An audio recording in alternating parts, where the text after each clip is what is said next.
Hello guys, welcome back to another episode of the Gardener's Shed podcast, and in this episode today I'm going to be talking to you guys about the ups and downs of running a gardening business within the UK.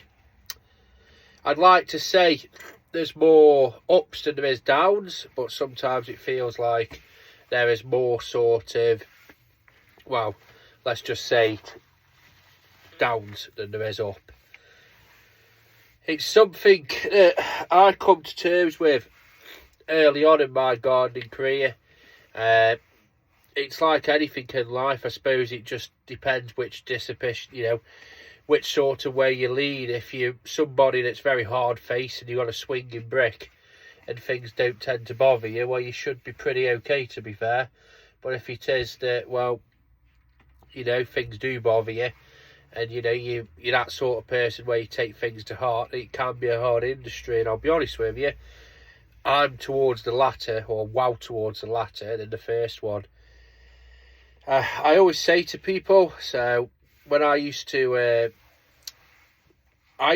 in the holiday industry, and you used to get people that had come to have a family holiday or have time with the friends, and you'd see where I knew where I worked wasn't up to scratch. Basically, I had no control over it. I couldn't say to the boss, "Look, spend money here, spend money there." It was chosen to run on a shoestring, and as such, people would come and be dissatisfied. But I'd say the majority of people, don't get me wrong, I had great sort of sympathy for people that were genuinely there to have a good time with the family. They've saved all year for the holiday, and they go to some standard accommodation. But the majority of the time, it was people that were just coming to complain. And I find you get that in this industry, where it's people that they just want to complain. So, for me anyway, I'm telling the holiday let story to just sort of explain. I met a young couple, and they must have been in a lucky position because they had a little small holding, and they said, well, I didn't do it talking to me, to be fair, I just sort of put it in. But they were saying that they're going to do a holiday barn in their property, so turn a barn into a little holiday let. And they had all these ideas and all these sort of hopes and dreams, and saying that we want it to be really nice and we want people to come and enjoy it. And I just remember thinking to myself, it's not always like that. And I did end up sort of becoming part of the conversation.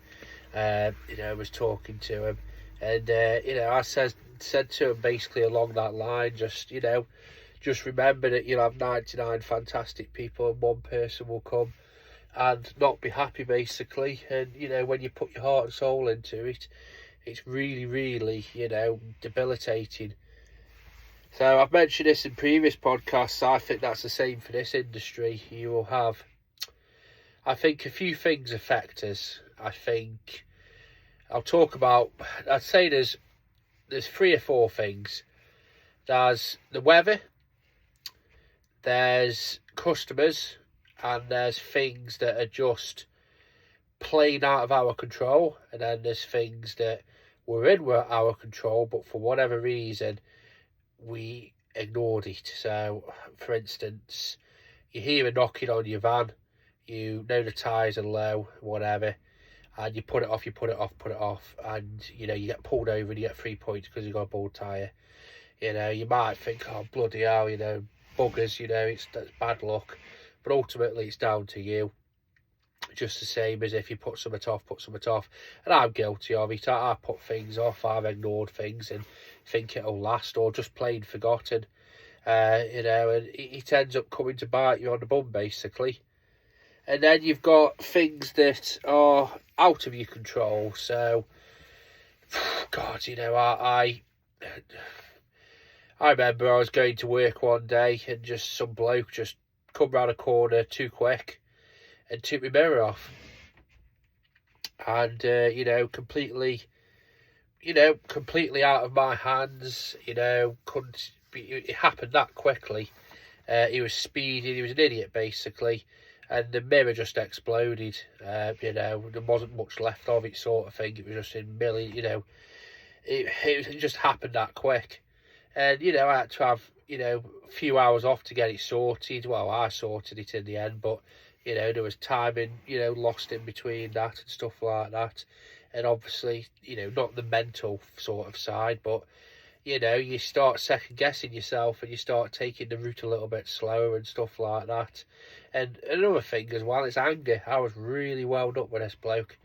You know, and I was thinking I'd love to get hold of him, you know, and all that sort of stuff. And if I saw his car, and I still remember him now, and I think I'd be able to spot him out if I saw him, to be fair. Because although it happened quickly, you know, I remember seeing him looking at me and looking at my mirror as it exploded. But then there's other things as well, you know, where, you know, you might have, you know, somebody could do something to make it, you know, I don't know, you could get a burglary, you know, you hear about that a lot. This is what I always say about be careful with your equipment, be careful with your tools. I'm probably the worst example because I put things on YouTube so people can see what's in my container, what's in my van, and, you know, most other gardeners on YouTube are all in the same boat, really. But, you know, try and keep yourself to yourself and your stuff, because people out there will take it upon themselves, you know, and it's huge. There was one on Facebook, I don't know whether it was last year or the year before. There was a chap, and if I remember the story right, a customer gave him a tool to sell. He arranged to sell it, he had it in his lockup, and basically a bloke rung up about him, seemed perfectly normal. He said, "What time will you be there?" He said, "I'll be there at 11 o'clock, whatever." Apparently, 10:30 rolled around as he was, you know, in the container, whatever. And a few gentlemen got out of a you know, a certain brand of van. I won't go down the route of sounding like I'm discriminating against, you know, genres, you know, people, groups, individuals, lifestyles, etc. And they basically said, you know, stand there and we'll take what we want. And they took what they wanted. They loaded the van up. And, you know, they even said to the chap, if, you know, you're lucky, if we had a bigger van and more people, would have took the lot. So, as you said, you know, things can be out of your control, and it can be absolutely, you know, devastating to your business. You know, you'd probably see a post a month, I'd say, on the Facebook groups where people have had the vans turned over, they've had the vans burgled. And, you know, how do you sort of, you know, protect against it? You can do as much as you can, but it can still happen, unfortunately, and it can still be one of them where people, you know, if it's not that, it'll be something else. It's, you know, I remember a couple of gardening customers of mine. They went, they were big into motorbikes, still are, but they go Isle of Man every year or whatever it is. And never ever had a crash. They've been very lucky, all of their sort of biking lives. But they just, you know, one afternoon, they said to each other, should we go out for, you know, a bike ride, whatever. And they were just driving a route they've drove a million times. They weren't bouting it round, but they took a blind bend, and on the blind bend there was a gravel had spilt out of someone's, you know, a tipper van or so, I don't know, out of a lorry. And they skidded, and I think she broke a pelvis, he broke his arm, and, you know, and it's just stuff like that. It's always there to sort of, you know, get you, basically. For me as well, I'd say the weather is one of the things that frustrates me the most. I'll be honest with you, I've tried to put as much things in place as possible to make sure weather doesn't affect my business. So, and this is the thing, the first two things I said, you know, well, the first one, you can do something about it. Don't put things off, don't ignore things. The second one, well, you can't, you know, you can't rule out freak accidents, you can't stop them. But, you know, look after your kit, look after yourself, you know, drive cautiously, you know, drive carefully. The amount of people, you know, who I see overtaking myself just dangerously, and it's probably because they're rushing to get home, but they're only going to get home 30 seconds earlier. So don't be a statistic, basically. And then you've got, you know, like I said, weather. For me, the weather has shaped my business. The weather, when I first started my business, when I first went self-employed, we didn't have a heat wave as such, but we had a long, dry summer. And I remember thinking to myself, I'd love just to do grass, maybe go down that route. But that's one of the reasons I've always kept garden maintenance on the books, because touch wood, since I've been gardening, I've never had lawns that have browned off and just, went to nothing. They've always kept growing to an extent, but they have slowed down. So again, I'm very sort of cautious to not, do a whole lot of a certain type of work. As well, one of the reasons I stopped day rates, or the main reason I stopped doing day rates, was the weather. There was not last year, the year before, I worked it out. I'd say I lost about £1,000 over the year due to the weather. I'd book in full days of work for customers, and if it is that I couldn't do it because it was raining, well, there was no way I could book it in another day. So I had to miss that fortnight and go back the following fortnight. So in my eyes, that's a missed visit. That's X amount lost. There was plenty of times where I just did it, and I worked in the rain or worked through the rain.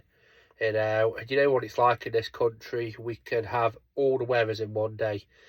We can have beautiful blue skies, and suddenly the clouds come over and it's black and it's bouncing down, and then we might even have a little bit of hail thrown in.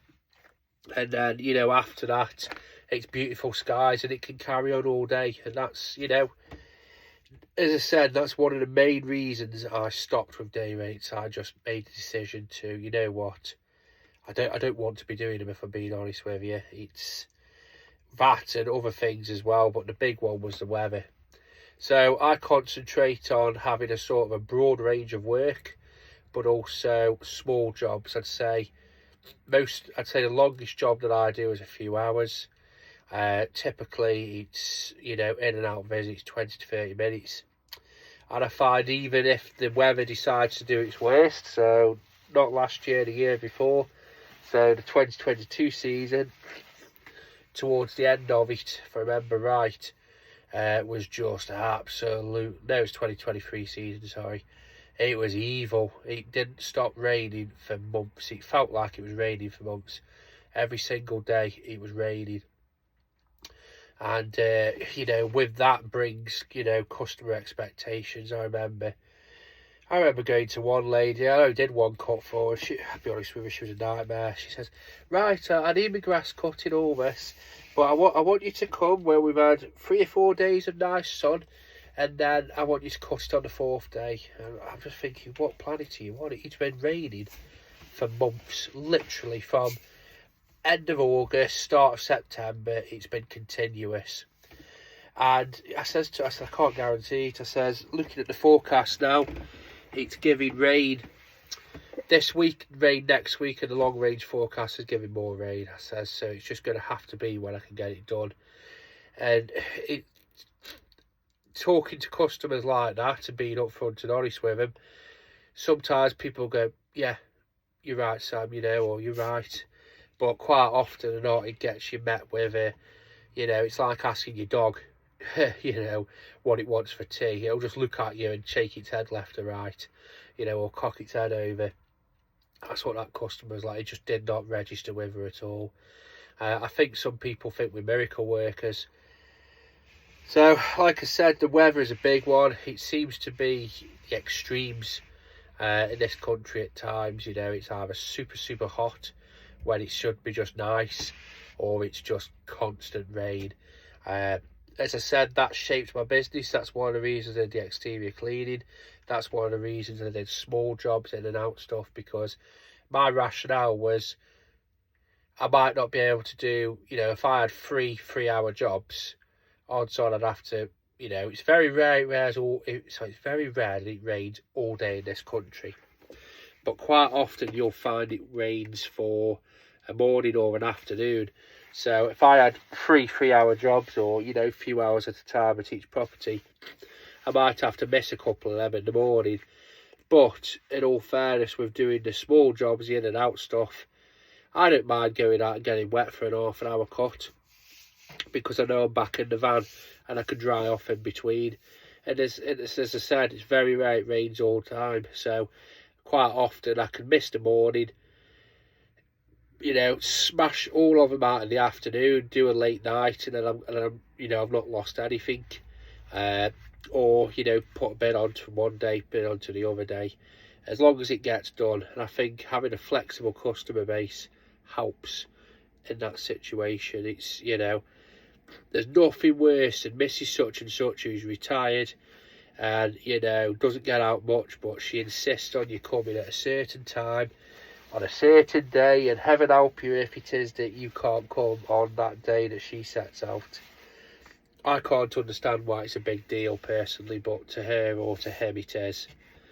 So the next one, this one pretty much sums up perfectly the ups and downs of running a gardening business, and that is customers. I've done a few episodes focusing on customers, or mentioned them a lot, and I think I've said this, but I'll say it again.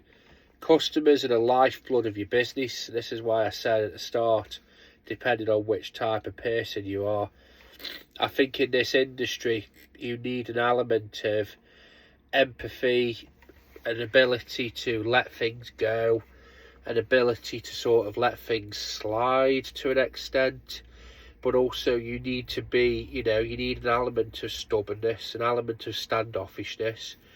You don't want to be scoring extremes on all of them. You want to be sort of in the middle, because customers will put on you, they will take the mick, they will take the piss, they will try it on, and it's up to you to say no, to be stubborn, to say no, I can't change from a fortnightly to a monthly cut. No, I can't drop the price. And I've had it before. I've had everything. I've had sob stories. I've had, I remember one customer said to me that his business was badly affected by COVID and is struggling, and we need you to take either a pay cut or reduce your hours. And then the exact same conversation, but like he's finished that conversation, and he said, "Oh, we won't be here next time. We don't need you to come next time. We're going to look at a holiday home in Scotland." And I'm just thinking, what planet are you on? There's a bloke here who's self-employed. And this is when I first went self-employed. Who's just trying to earn a living, and you've got an house, and you're going to look for another house, but yet you're pleading poverty to me. It just doesn't wash. And I says to him now and then, I says, I just won't come as many hours for you, mate. I think the saying is, if you're cheap, you're a busy fool. But like I said, customers, you need to stand your ground, but at the same time, you will have customers that will make your business. I've had a few that have like that, where they really change the direction of my business, and probably to an extent the way that my life could turn out, to an extent. For me, the reason I got into house clearances was doing one gutter job, and then it snowballed from that. It was gutters at their place, and then she knew I was a gardener as well, so she said, could you come over and just tidy up one of the properties because it's empty. Having a chat with her, she then said that basically she needs the house cleared, and I said, look, I could do that for you. And it just snowballed from then. And then what else has snowballed from them is going to be hopefully a very, very different sort of course for my business. So don't bag on customers. I know I probably come across like a bag on customers and run them down, but they are the lifeblood of your business at the end of the day. Also as well, they if you've got the majority as horrible people, you need a real shift in your business. When I think to myself what my customer base was like when I first started, I can only really remember, and this sounds depressing, I can only really remember the bad customers, the rubbish customers, the rubbish quotes. The quotes where I remember I went to one to do a hedge reduction, and she just looked at me like I was gone, like I was an idiot. I remember a quote where I went to an old guy and he said, "Is it because I'm a pensioner you're trying it on with me? Do you think I'm an easy touch?" And I'm thinking, bloody hell, I'm just here to make a living. But then, at the same time, I did have good customers back then because I still work for a few of them. And I've had brilliant customers since. And my customer base now, I look at it and I'm proud of it. So, this purpose of this little podcast, it's not to knock customers, it's just to make you aware that a lot of things go into this industry. There's a lot of good, there's a lot of bad, there's a lot of negative, there's ups and downs, you name it. This industry is ever sort of encompassing when it comes to, people's and their, way of looking at things and their worldview. So I hope this has helped, guys. This is going to be another episode of the pod. There's been no funny stories submitted. I haven't really come across anything that's hilarious, not for a while. So I can't even sort of tell you about that. But if it is, you have any emails in the description, so drop us an email, guys. Have a good day, as usual. Keep on gardening.